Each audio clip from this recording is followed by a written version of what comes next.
This is the director of Henry, John McNaughton. Okay.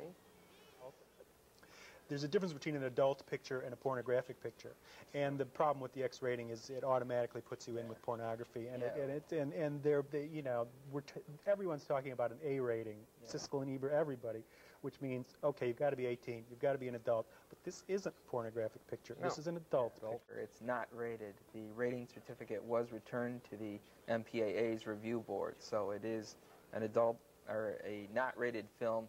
So nobody under 17 can get in, is that right? Or I don't know what happens once you take an unrated. If there's now you're saying it's playing at the Music Box now. It's having its world premiere. It had its world premiere at the Chicago Film Festival at the Music Box, and then because of the ratings, because of other problems behind the scenes, it sort of got shelved for a number of years, until Chuck came to MPI, the company that owns the picture, and sort of championed it and got it back out there. And it is going to come out without a rating. Right, yeah. right. It'll just have the warning thing like this, you know, has graphic violence and. Most likely not. We don't want to discourage. Are the papers is the Tribune going to show advertisements for it? We don't know yet. Or the Sun-Times?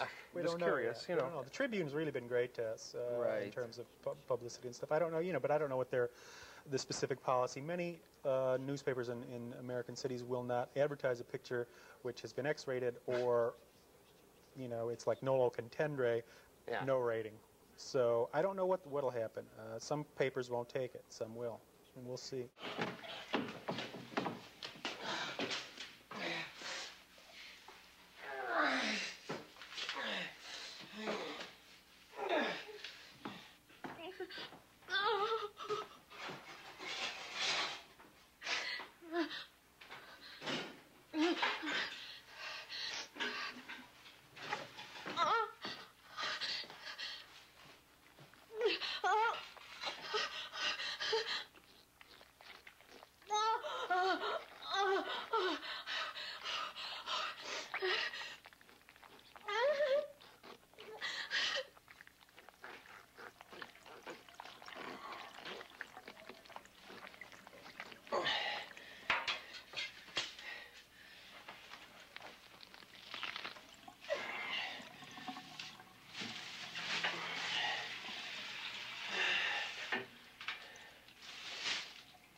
And that was Henry, and if anybody has seen, we should have made a warning on this. We should have said, but after all, everybody, it's only special effects. It's not real, like Charles and I have talked about on many different occasions. Well, I was going to ask John, you weren't out to outgross the viewer.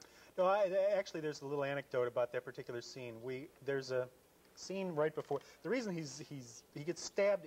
Well, I'm not going to go to tell the whole story. But he gets the guy whose head just was removed gets stabbed in the eye. And to stab someone in the eye, you have to make an artificial head. Right. Okay. We had never planned to actually show that head once he got the stabbing, but it was such a low budget, and we spent the money to make the head, and it looked pretty good. So we figured, what the hell, we might as well get some miles out of this thing. But I'm saying some of our viewers, some of these movies try to outgross, you know, the customer to induce them to come. I'm sure that wasn't your intention, but to what extent do you use horrific effects to tell the story? Well, to make a statement. If you're telling the story, you're okay. To me, if you're telling the story, you know, you can choose not to show. Okay, they've killed this guy. They got to get him out of the apartment, right? So they're going to cut him up. Dismember him. Okay, so you can choose not to show it, or you can choose to show it. Again, I just gave the reason behind the scenes reason why we chose to show it is because we paid to have the head made, but we hadn't, you know. But if you can make the point, if you know, you can make the point with sound effects. And you see that he's sawing, and you hear the sounds. You realize and then you see them walk out later, and they've got the bags. Right. You know what's happened. Sure. To actually use that clip to show it was for shock. All the violence that comes up here comes from a story and comes from psychological motivations, which makes it much more deep. I do believe that we should serve the story. Yeah. I do believe we have a caller on the line. Maybe they've seen Henry. Caller, you're on the line? I'm Carol from Burbank. Oh, hi, Carol, right? Yeah. Yeah, have you seen Henry? No, I haven't. I just saw the clip that you showed. I just wanted to ask John, the director, if this is a real portrait of like a serial killer, or is this just like fiction, or is it nonfiction or fiction? It's both. Of the three lead characters in the picture, there are based on 3 real people, who 2 of whom were murderers, and the young woman was not. But we took the basis of their story. Myself and Richard Fire, who is the artistic director of the Organic Theater, and my screenwriting partner, and we based our story on them, but then we sort of took it where we felt like it should go. Are these people in jail? Are they yes, still alive? Yes, they're both on death row. Oh. In, so you can't mention their names then? Well, I've got enough problems. Okay. John, your plans, you said you have another movie, The Borrower. Yeah, why don't you tell us about that, The Borrower? Yeah, The Borrower, which is another horror, well, it's more of a mainstream horror film, a horror sci-fi fantasy. The thing that was so disturbing about Henry to most viewers was we pulled out the fantasy element and made it a real story, so it's more affecting. Which is a good point, right? Yeah. And Henry was very realistic, you know. Well, that was the idea, and I think that's one reason the MPAA. I've seen much more, effects much more gross than Henry. Well, we had a couple on a regular basis. we were going to show, but I don't think we're going to have time. Right. But they're always based on some sort of horror fantasy. The monster comes out of the woods or whatever happens. The Borrower is while not so traditional, it's got the fantasy element, a horror fantasy, about a creature from outer space who is a criminal. I think there's some TV series out right now that's very similar. And anyway, he's committed horrible crimes on his planet, and their punishment, their ultimate punishment, is to turn one into a human being and send him down there, dump him. It's like if you want to act like a monkey, put you in the zoo. You want to act like a human, you want to act like a murderous human being, we'll turn you into one and drop you there. So it's stars Radon Chong, a company that did Stormy Monday, Patty Hearst, Teen Wolf, and collapsed, 2 or 3 weeks ago.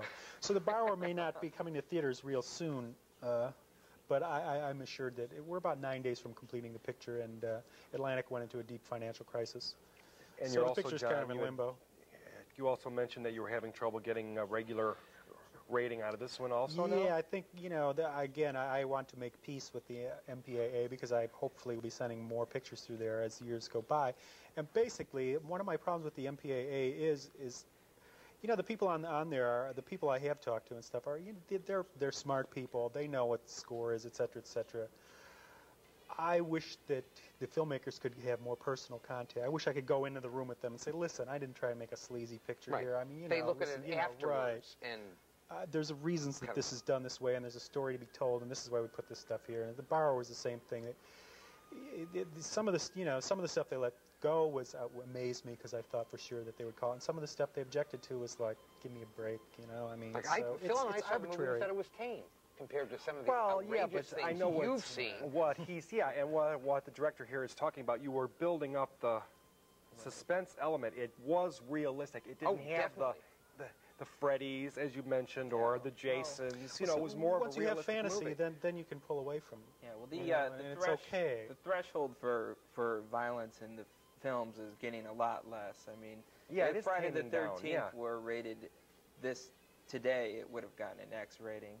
I recently seen an interview with Wes Craven, who did the first Nightmare on Elm Street, and he says that the only film that he ever got through without an several cuts was The Serpent and the Rainbow. Which was more of a mainstream horror movie, I think. Yeah. So Henry is at the Music Box midnights on Friday. Right. So it's going pretty good. And The Borrowers is coming out whenever you can get it out. That sounds really good. Well, thanks very much for coming. Thanks the audience again for watching and calling in.